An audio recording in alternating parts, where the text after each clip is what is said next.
नमस्कार दोस्तों, राधे राधे। तो जैसे कि आरआरबी पीओ प्रीलिम्स का 2025 का डे 1 का चारों शिफ्ट का आपका जो पेपर है वो ओवर हो चुका है और बच्चों ने एग्जाम दिया, बहुत बेहतरीन तरीके से एग्जाम दिया।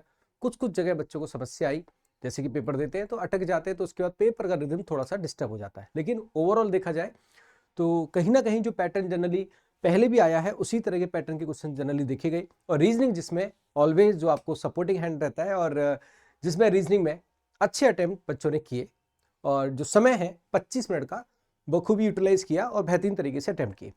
एक बार जान लेते हैं कि जो चारों शिफ्ट है उसमें किस तरह का अटेम्प्ट, जो गुड अटेम्प्ट है या जो सेफ अटेम्प्ट है, गुड अटेम्प्ट है, वो किस तरह का रहा और आप किस शिफ्ट से बिलोंग करते हैं तो अपना कमेंट करके बताना, ठीक है। तो जैसे अगर हम बात करें शिफ्ट 1 की, तो शिफ्ट 1 में जो रीजनिंग है ओवरऑल सारी शिफ्ट में अप्रॉक्स आसान ही रहा था, एक जैसा रहा था, थोड़ा बहुत फर्क देखने को मिला है ना जी। मिसलेनियस भी देखने को मिला, पजल भी था, सिटिंग अरेंजमेंट भी था, है ना। और बहुत सारे बच्चों ने अच्छा भी अटेम्प्ट किया है। जनरली अगर हम देखें तो 25 से 30 के बीच में मोस्ट ऑफ द स्टूडेंट का अटेम्प्ट था चारों शिफ्ट में। तो 30 के अप्रॉक्स में अटेम्प्ट देखने को मिले, जहां पे 28 भी हुआ, किसी का 32 हुआ, 33 हुआ, क्योंकि टाइम लिमिट 25 मिनट का था। तो जैसे आपने रीजनिंग देखा शिफ्ट 1 में 28 से 30, है ना। शिफ्ट 2 में 28 से 32, इसमें देखो 25 से 30, थोड़ा थोड़ा सा कहीं ना कहीं ट्रिकी सवाल के रूप में 28 से 30। तो ओवरऑल अगर आप देखें तो कहीं ना कहीं 30 के आसपास ही +2 -2 के रूप में रीजनिंग का अटेम्प्ट था जो बच्चों का था। क्वांट में देखा जाए तो क्वांट में जैसे पहली शिफ्ट में 18 से 20, थोड़ा सा क्वांट का जो लेवल था वो मॉडरेट था। Reasoning somehow easy to moderate था, इजी कह सकते हैं उसे, आरआरबी पीओ का पेपर था, है ना जी। लेकिन क्वांट हम देखें तो इसकी रीजनिंग के कंपैरिजन में थोड़ा सा क्वाइट डिफिकल्ट था, जहां थोड़ा लेंदी और समय लग रहा था। जैसे 18 से 20 अटेम्प्ट हुआ, 21 से 26 हुआ, 18 से 21 हुआ और 20 से 22 हुआ।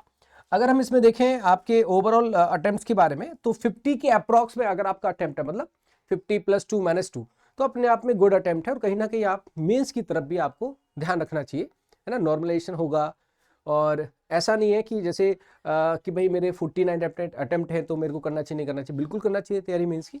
तो 50 अप्रॉक्स में अटेम्प्ट, जैसे 48 से 52, 51 से 57, 48 से 52, 52 से 55। तो ओवरऑल अगर मैं कहूँ 50 से 55 के बीच में अगर आपका अटेम्प्ट है तो अपने आप में गुड अटेम्प्ट है। एक्यूरेसी मैटर करती है ऑफकोर्स, कि अगर आपकी एक्यूरेसी है 99% या 95% आपकी एक्यूरेसी है और अटेम्प्ट आपकी 50 अप्रॉक्स है, तो आपका गुड अटेम्प्ट है और आप तैयारी कीजिए। तो मेंस की क्लासेस जैसे कि मैं रात को लेता ही हूँ और आगे भी मेंस की क्लासेस लूंगा, जिससे कि आपके आरआरबी पीओ में भी बेहतर तरीके से हम तैयारी करा सके। रीजनिंग को मैं अच्छा बनाने की कोशिश लगातार कर रहा हूँ। एसबीआई क्लर्क मेंस का पेपर हुआ तो उसके लिए भी हमने क्लासेस ली। आईबीपीएस क्लर्क मेंस का पेपर है, आरआरबी पीओ मेंस का पेपर है। तो रीजनिंग की मेंस की क्लासेस के लिए, फ्री क्लासेस के लिए आप इस यूट्यूब चैनल को सब्सक्राइब कीज लीजिए। प्लेलिस्ट ऑलरेडी बन चुका है, अपनी तैयारी स्टार्ट कर दीजिए।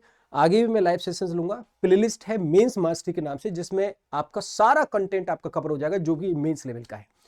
सो जुड़िए मेरे साथ और मेंस की क्लासेस पढ़िए और कहीं ना कहीं मेंस की तैयारी कीजिए, बाकी सब्जेक्ट की भी तैयारी कीजिए। रीजनिंग की जिम्मेदारी मेरी जिम्मेदारी है। Thank you so much. Radhe Radhe, all the best.